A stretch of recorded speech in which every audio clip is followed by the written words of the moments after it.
Você já viu aquele empresário que fala, eu tiro o que sobra no final do mês? Pois é, esse é o erro que faz a empresa nunca ter o lucro verdadeiro, o lucro real. E o contador vive apagando incêndio.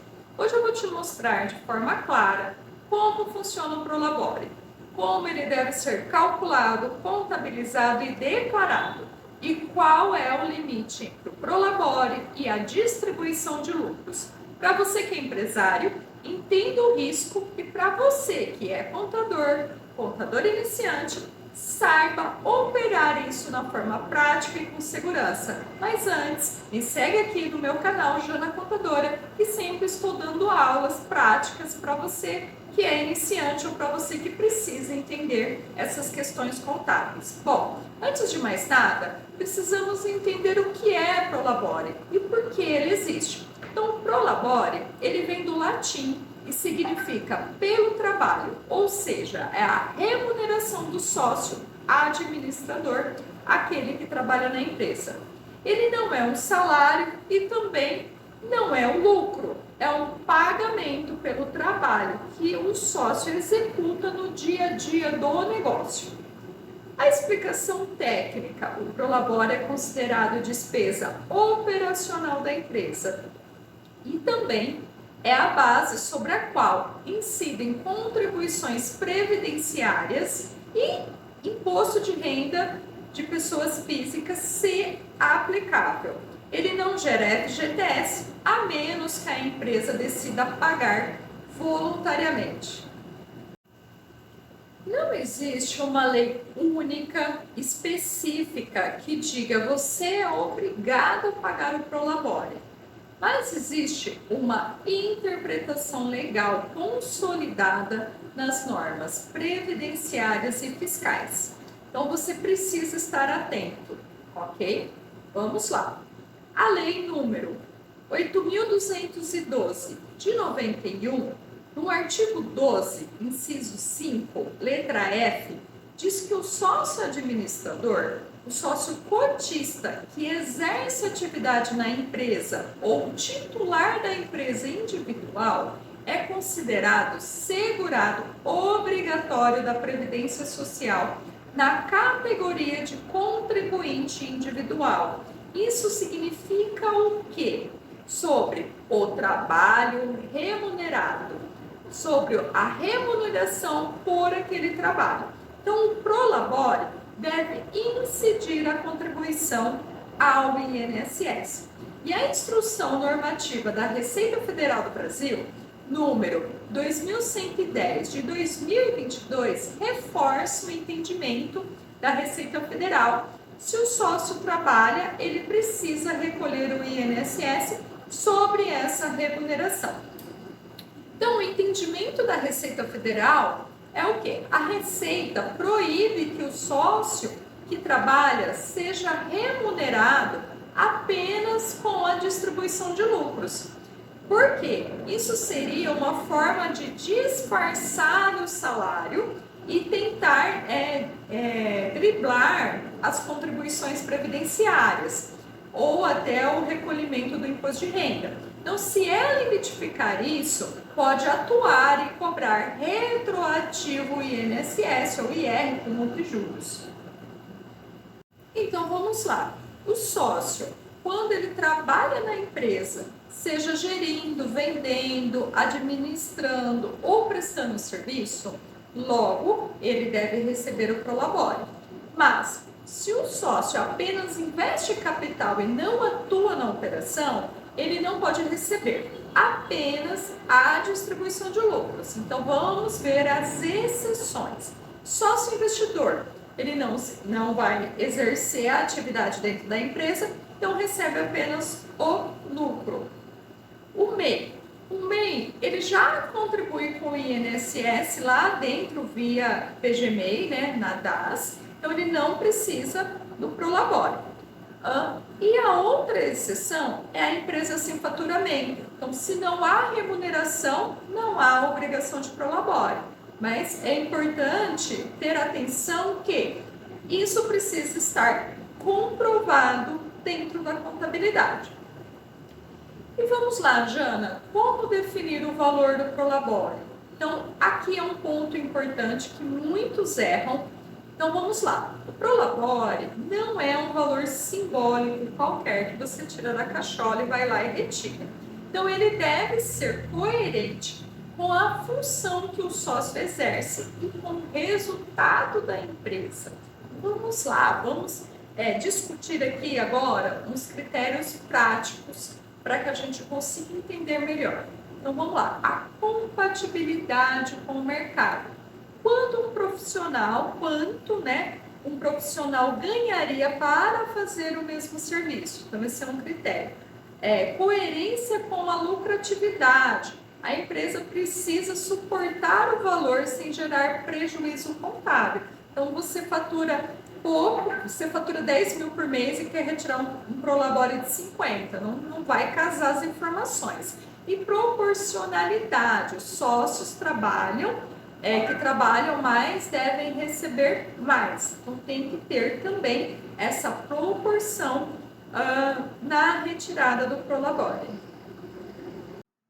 Então vamos lá, meus queridos, vamos fixar todo esse conteúdo e entender a contabilização do prolabore.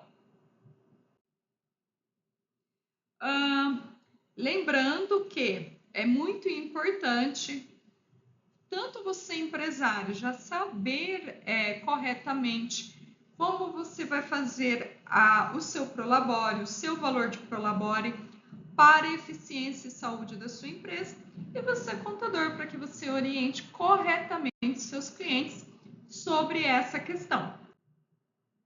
Então, como contabilizar o prolabore? Então, prolabore, mais uma vez, retomando, é uma despesa operacional da empresa e precisa ser registrado corretamente, porque impacta, reflete no resultado contábil real. Então, cada etapa do processo contábil tem um impacto direto no lucro líquido e no fluxo de caixa da empresa. Então, vamos lá, as etapas aqui para que a gente possa entender. Então, na primeira etapa, despesas com prolabore, é uma conta de resultado. Então, eu vou debitar a conta de resultado de despesas com prolabore e vou creditar obrigações com sócios. Na segunda etapa, eu vou debitar obrigações com sócios e vou creditar o INSS a recolher, que no caso é 11%, o percentual que incide, ok? Até aí tudo bem? A terceira etapa, eu vou debitar encargos sobre prolabore e vou creditar INSS patronal. Lembrando que o INSS patronal, que corresponde a 20%, ele só é exigível quando a empresa é lucro real e lucro presumido. Quando a empresa é do regime Simples Nacional, não tem essa etapa, porque não incide o INSS patronal. Mas, pessoal, veja bem, inclusive até já expliquei em algumas outras oportunidades referente a isso. Tem algumas empresas do Simples Nacional, tá? Que algumas atividades, melhor corrigindo, né? Existem algumas atividades no regime Simples Nacional que exigem o recolhimento patronal do INSS e esse é recolhido por fora. Então, prestem atenção quando vocês forem fazer essa questão no Simples Nacional, ok? De regra geral, a maioria das atividades não excedem o patronal de 20%, ok? Porém, existem algumas exceções no Simples, então fiquem atentos a isso. Então, voltando novamente, os encargos, a contabilização, na terceira etapa, eu vou debitar encargos sobre prolabore, vou creditar o INSS patronal, lembrando que quando for lucro real e lucro presumido. E na quarta etapa, eu vou debitar obrigações com sócios e vou creditar caixas e bancos. Então, importante, Os lançamentos, tá, reduzem o lucro líquido e afetam o caixa, mas garante a regularidade fiscal e contábil, ok? Para quem não entendeu ainda, essa parte da etapa 3, quando eu falo do INSS patronal, então, o que isso significa? Nas empresas de lucro real, né, nas empresas de lucro presumido, supondo que você não tenha funcionários, você só tem você, o sócio, né, representante da empresa, você trabalha ativamente ali no operacional, tá? E você é lucro real, lucro presumido. Então você tem o seu prolabore. Quando você tem o seu prolabore, definiu o seu prolabore, você vai recolher 11% de INSS. Se incidir o IR, você vai recolher o IR também, né? Se for incidir ali. Só que, a parte de tudo isso, você tem que recolher o INSS patronal, que é obrigatório nesses regimes. E esse INSS patronal corresponde a 20% da folha de pagamento. Ou seja, vai incidir 20% do meu recolhimento também, do valor que eu estipulei do Prolabore? Sim, vai incidir. Então, é importante ficar atento a essa questão. E se eu tiver uma folha de pagamento, né, vai incidir 20% sobre o valor total ali da folha de pagamento. Então, vamos lá, vamos entender melhor aqui as tributações, né, a tributação sobre o Prolabore. Então, novamente, quais são os tributos que incidem sobre o Prolabore? Então, vamos lá, vamos retomar e fixar todo esse conteúdo. Os tributos são INSS, 11% e 20%, que é o que eu já expliquei para vocês, né? 20% patronal quando for real, lucro real e presumido, e os 11% é sobre o Prolabore. Então, eu, como empresária, como sócia, vou recolher meu Prolabore, definir o valor. Daquele valor que eu defini, vai incidir 11%, ok? Então, é obrigatório esse recolhimento para os sócios que atuam efetivamente na empresa. Então, atuo na empresa, vou ter o recolhimento de 11%, tá? Sobre o valor que eu defini. Sou lucro real, sou lucro presumido, além de 11% que eu estou contribuindo ali para o INSS, eu vou ter o patronal, que é o INSS só da empresa, só do recolhimento obrigatório da empresa de 20%. O imposto de renda sobre pessoa física, ele incide? Depende. Então, ele vai depender ali conforme a sua faixa de rendimento. Então, se a sua faixa de rendimento atingir ali, você vai ser obrigatório a estar fazendo o seu recolhimento. Incide FGTS? Não. Então, não incide sobre o Prolabore, exceto quando a empresa resolve pagar voluntariamente. PIS, COFINS, contribuição social, incide? Não. Então, esses tributos não incidem sobre o seu Prolabore. Isso é somente ali no operacional da empresa, somente no faturamento da empresa. Sobre o seu Prolabore, não vai incidir essa tributação, nem os novos que são IBS e CBS, que estão ali já futuros, né? São impostos futuros que vão substituir ali, também não vai incidir.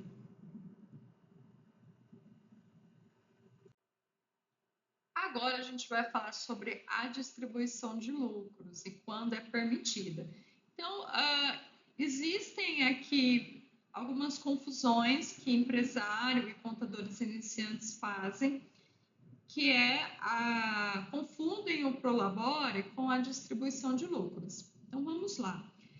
O que é o Prolabore? Tá? Então, é a remuneração pelo trabalho do sócio, vai incidir o ISS, o imposto de renda, conforme a gente já falou anteriormente, que já expliquei ali.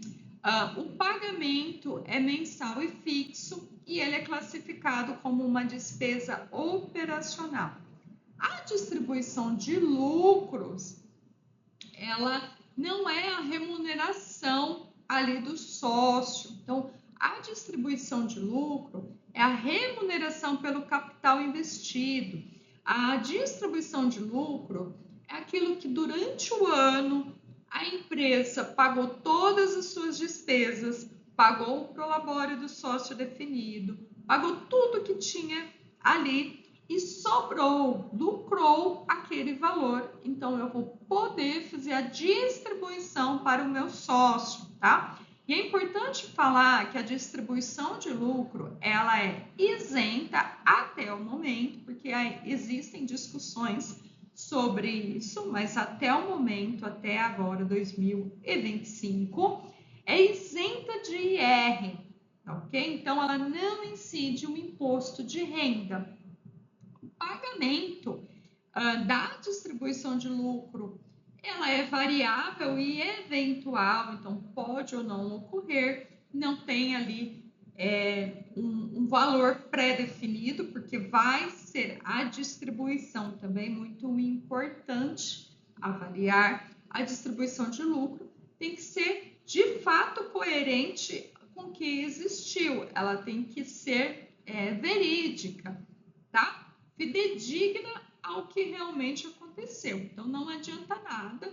No final do ano, a minha empresa deu prejuízo, não deu lucro, então não tem como eu distribuir. Aí o empresário vai lá e faz uma distribuição de lucro para ele, contabiliza essa distribuição, informa isso no seu imposto de renda e quando você olha as demonstrações contábeis, a empresa não deu lucro, então isso não pode ocorrer, não pode acontecer, tá? E também tem que ficar atento, porque você não pode distribuir um lucro que realmente não existiu para aquele sócio. Então, se o seu lucro, o lucro ali da empresa foi um exemplo de 10 mil, você não vai distribuir 50. Não pode, não existe, isso não é verdadeiro. Então, tem que ficar atento às distribuições para que seja de fato fidedigno.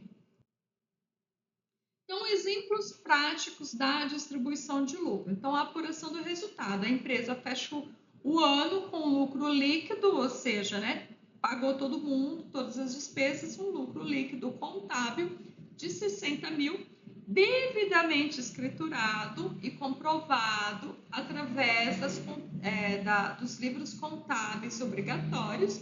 Então, a divisão entre os sócios. Então, tenho 2 sócios com participação ali de 50 cada no contrato social. Então, cada um tem direito a 30 mil de lucros distribuíveis. Então, isenção fiscal, 30 mil ali é livre de imposto de renda, desde que toda escrituração contábil esteja regular e atualizada.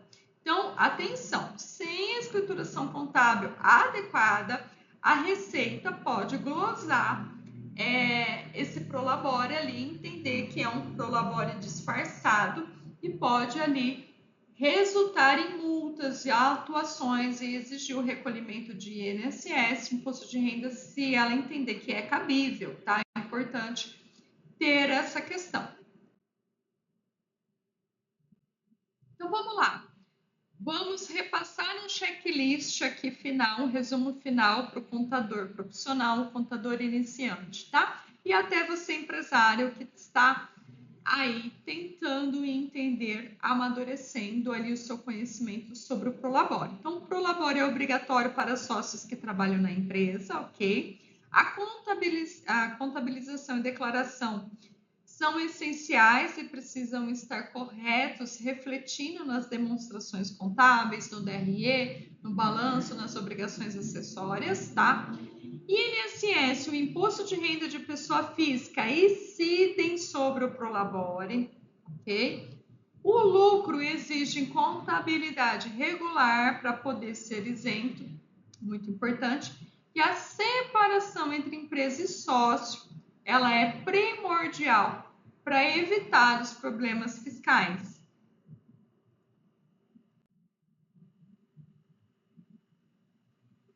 Então vamos lá. Contador que domina Prolabore e domina o lucro, então você tem uma segurança jurídica ali importantíssima. Você consegue fazer um planejamento eficiente, então consegue fazer já um planejamento junto com o seu cliente e você fica ali em conformidade fiscal. Espero que vocês tenham entendido. Não deixem de me seguir aqui no canal, onde eu trago conteúdos relevantes e práticos do dia a dia. Deixa um like aqui e me segue para mais dicas.